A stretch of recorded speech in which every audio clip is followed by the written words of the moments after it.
Hey guys, Ash and Saf here. Dragonheir, Silent Gods, sponsor video, sponsor channel. Saf, what's up, man? How you doing? I'm doing good. We're here to talk about Temporal Vortex. Yes. Also known as like Alliance boss, World boss, Clan boss. It's kind of a weird place. Yeah, it's like, I think it's kind of like clan bossy vibes to me, at least, you know, as a, well, why don't you compare, why don't you start there? Compare it to, why does it fit all of those categories? Yeah, so we want to talk about Temporal Vortex here because it is something you should do every single day. It is like the daily activity of your dreams, maybe is the wrong word to say. Maybe we're being a bit excited there. But what is Temporal Vortex? It is a boss that you can challenge as many times as you want in a day, but you need to lock in a score for that day, right? It's a one-time lock in a day, and it will give you some of the best daily resources for Weir Marrow and the Psychic Core, which you need as you progress to the season for your day. And it also can give you lots of different like energy and refills. So it's worth doing. It also gives you some leaderboard points if you are chasing the leaderboard season. So it's a little bit different than say Raid. Raid clan boss unlocks when you're in a clan, and I think other games are very similar. This is like not really the same in the sense that you can do it without a clan, but if you do it in a clan, you get bonus rewards depending on how your clan is performing. You can see there on the screen right now, we've got Alliance challenge points. So you want to be in a clan whilst doing Temporal Vortex. You don't have to be. Okay, so we can do it unlimited times. We hit save to lock in our one time a day. We get points. We should be in an alliance, obviously. Any other notes here? Why do we have the end screen? Why are we starting at the end? Why are we starting at the end? Well, there is 4 difficulties of Temporal Vortex. 1, 2, 3, and 4. Very, very complicated system. Pretty straightforward. And every single difficulty has damage breakpoints where you will earn better rewards.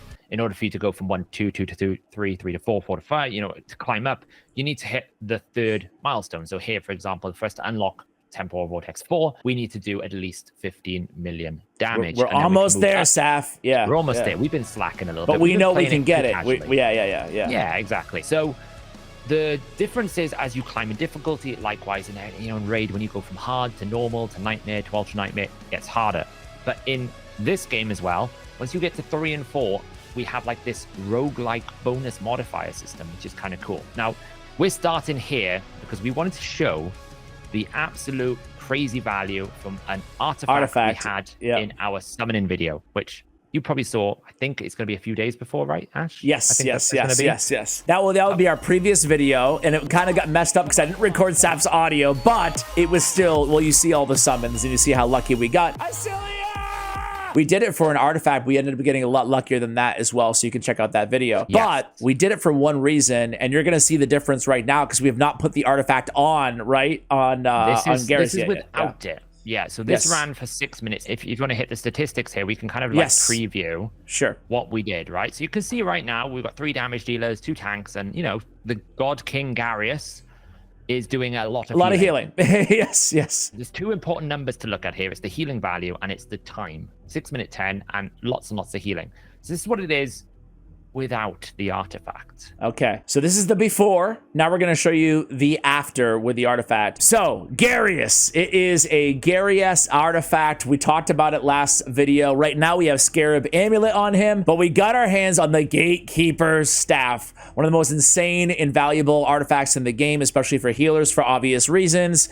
We have a 90% of the overheal from the wearer will be equally converted into a shield. That is insane on any great healer, Garrus first and foremost, right? And also, do not ignore the 45 skill haste. That's a huge value, right? We haven't even got it all the way up to 20. Yeah. I think it caps at like 60. Yeah, this is coming from defense and HP sacrificed to now we still get the defense. We get the 45 skill haste, and we're at level 17 right now as well, we should point out. Yes. So once you go all the way, I think it gets 60. So what this is really good for is Garrus's ultimate. He has probably one of the most insane single heals in the game for a hero. He will heal huge amounts on his ultimate. Now, just watch the size of this shield when this goes on here.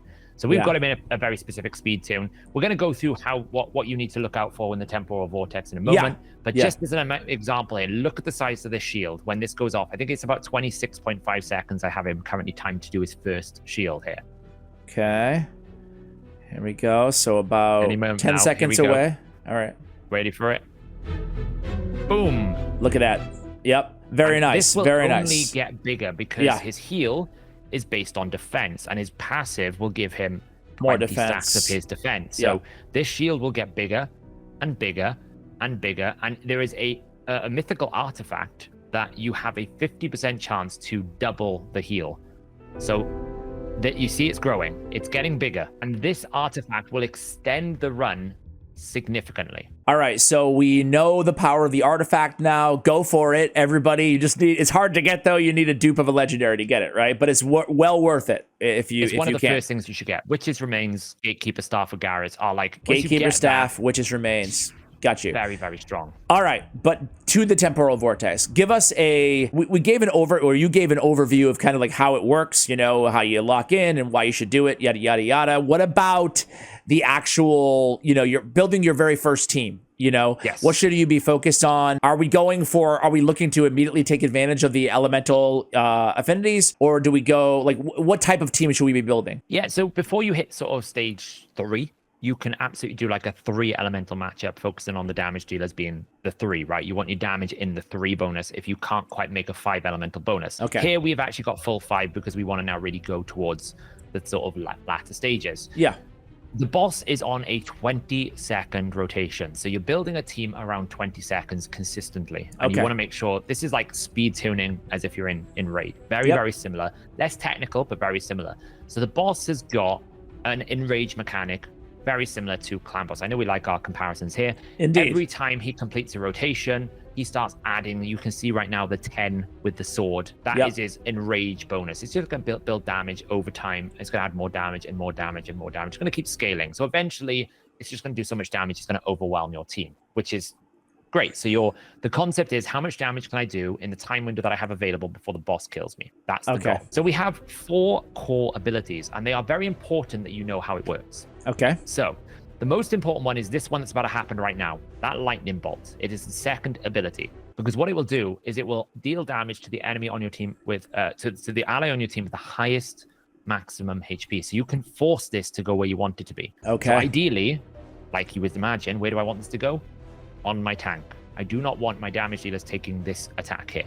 See, every single time you see it's going on Garius, which is great. Perfect. That's the first thing that people might not notice. Make sure you have your highest HP be the person that's the tankiest person on your team. Yeah, certainly don't want your healer or whatever accidentally having more HP than your tank and then losing everything. Yes. Or nuker. Now, the other thing to note, which is really important here, whilst the abilities happen at timed intervals, the damage and animation doesn't always happen at timed intervals.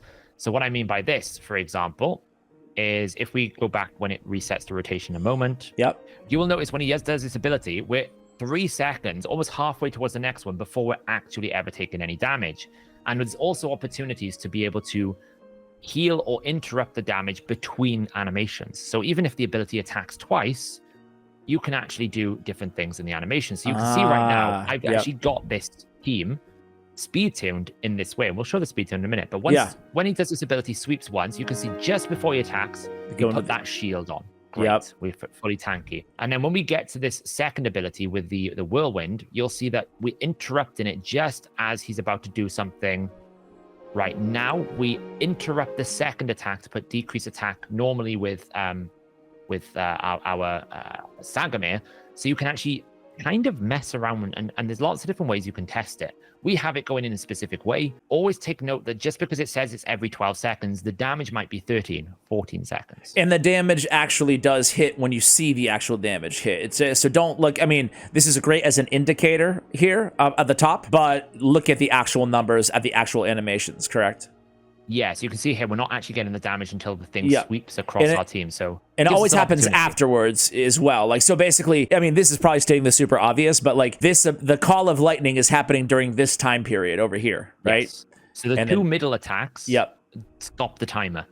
The other ones don't stop the timer. If you notice here, like this isn't stopping the timer. Right there. Yeah, okay.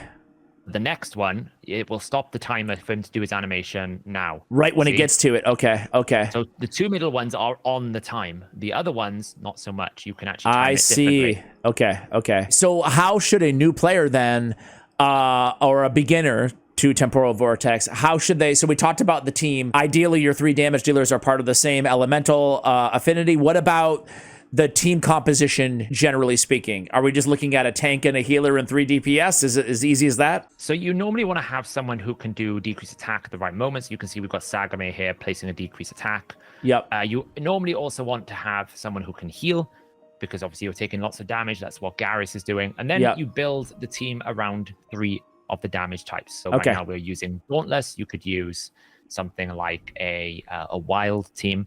You could use something like a rally team if you want to. It just depends on what you have available to you. So my question would be now, what are the most important, again, raid, we know what the most important buffs and debuffs are. Like, you know, classic clan boss is going to be like increased defense, decrease attack, you know, something like that. What are the fundamental buffs and debuffs that every player, even from the get-go, should be starting to form the habit of finding in their teams? Yeah, so you absolutely always want an attack penalty. You want an attack penalty in your team, because otherwise the boss is going to scale and do significant amounts of damage to you. Ironically, even though we changed the staff there, it's done exactly the same amount of time. We got more damage, though. Got more damage, but it's kind of the same amount of time. And the reason why is because we haven't actually re-geared around the new artifact now, so we haven't adjusted the builds to make it work properly. But look how much more healing we're actually getting there. You can see a lot more healing, overall better results. So yeah. Attack penalty number 1. You always want to find a hero in your team that's going to do attack penalty. It's going to reduce the damage you take by half, which means you can last twice as long, which means you can do twice as much damage. That is ideal. Then if you've managed to get Crown, which is the artifact that's epic, or you've managed to get Witch's Remains, if you've managed to get a duplicate legendary, then that will give you a defense penalty. It's the only way you can get defense penalty in the game. That will help you deal more damage. So those 2 are generally the core ones. And then you're more focused on buffs. Things like increased defense, debuff immunity. The big difference when you hit rank 4 of the Temporal Vortex is it starts placing decreased defense on you, which is a big significant amount of damage. So you need to either cleanse that away or block it. So champions that can block and remove debuffs become a lot more valuable once you start hitting Vortex 4. Do you have are there any specific call outs as to rare or more accessible heroes that are just like an amazing early game? The players in season 1, really the best Vortex team for sort of an accessible one would be using the legendary Eric that you get for free. We did the video covering Eric in detail, and pairing it with someone like Tonalnan, which is an epic wild champion. If you compare those 2 together, those are an excellent starter comp. You can then put like a Frubath tank or some other tank like a Croesus here with that team to be able to just balance that, you know, to get you started. So yeah, Tonalnan Eric is a very good option. Okay.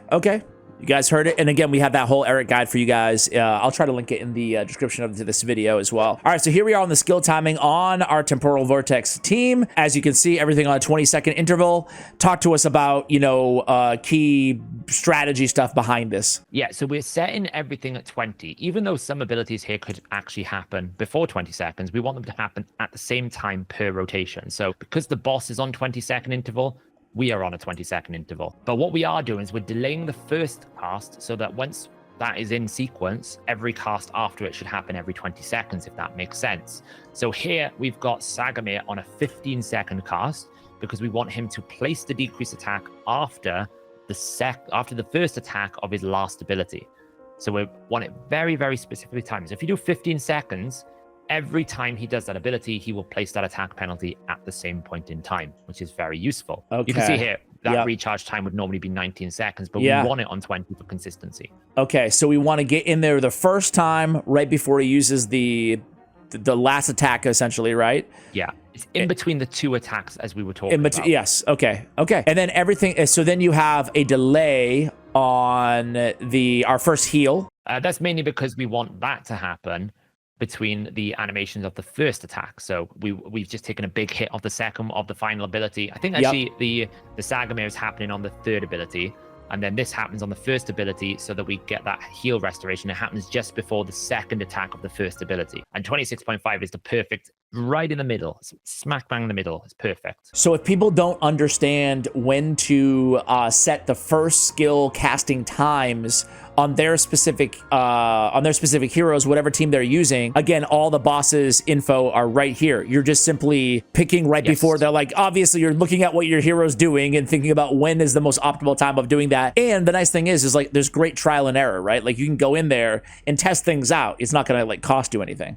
Nope, you can do it as many times as you want, and even after you lock in, you can still go back in and do it again if you want to experiment for tomorrow's team. So you're never restricted. You know, it's not like I've locked in, I can't try anything. You can keep trying as much as you want. Yeah. The only other note I would say here is one of your heroes, if you are running something like Crown or Witch's Remains, will be the one that is casting that debuff. What you want to make sure is that your damage dealers are following that ability, not happening before. So right now, for example, Soother doesn't have an initial first cast. So I think if you click on the first ultimate there, he's going to have a 12-second initial cast. But I've put Witch's Remains on our Shagrel, the last guy, and that's at a 11.7 seconds initial cast. Now, that's okay, because what should happen is Shagrel should go first and then cast it. But if it's very, very close, if they're happening both at the same time, you need to allow time for the animation of your ability to actually apply the debuff. So if you do it, they both at the 12 seconds, what you'll have is you'll apply the debuff, but the damage will count when the debuff wasn't on because it actually hasn't placed yet. So you might need to put like a 1 second delay on Soother. So Variable. That's what we should have done, really, if I'm being honest. We should have done that. So in this, we would come in here and do on our first one, put like a 12.5 or something like that. Yes, or 13, just to basically allow the debuff to place. Then we just attack, to make sure. And then it will happen every single time. And the reason why I've picked Shagrel is the Crown and Witch's Remains are per hit. As in, I think the Crown is. I know the Witches is, for example, per hit, which means that if you don't roll it the first time, the second hit can roll it, the third hit can roll it. So it's really good on multi-hit heroes. Yep. And because Soother is a better damage dealer, we don't want Soother to be the one carrying it. We want Shagrel to be the one carrying it. So he's the one that's carrying this for us. So if he doesn't land it, then we lose a lot of damage. So you never want your damage dealers to be out of sync with your debuff.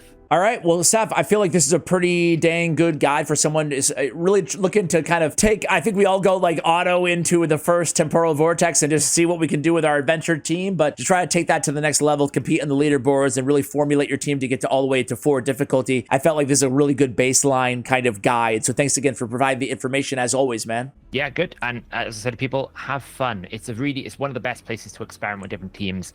There's no penalty, there's no cost to trying it. Just try different options, try different artifacts, try different gear, modify it, mess around with it. It's a really fun game mode once you really get into the weeds of it. All right, guys, that's gonna do it. Hope you enjoyed the video as much as we did. Thanks for watching all the way till the end. And thanks again to Dragonheir Silent Gods for sponsoring today's video and this channel. Massive thanks to Saf, as always, for his incredibly valuable information here regarding the Temporal Vortex. I can't wait to get into it here and optimize our team. So with that, we're gonna let you guys go. Much love, and as always, take care, guys.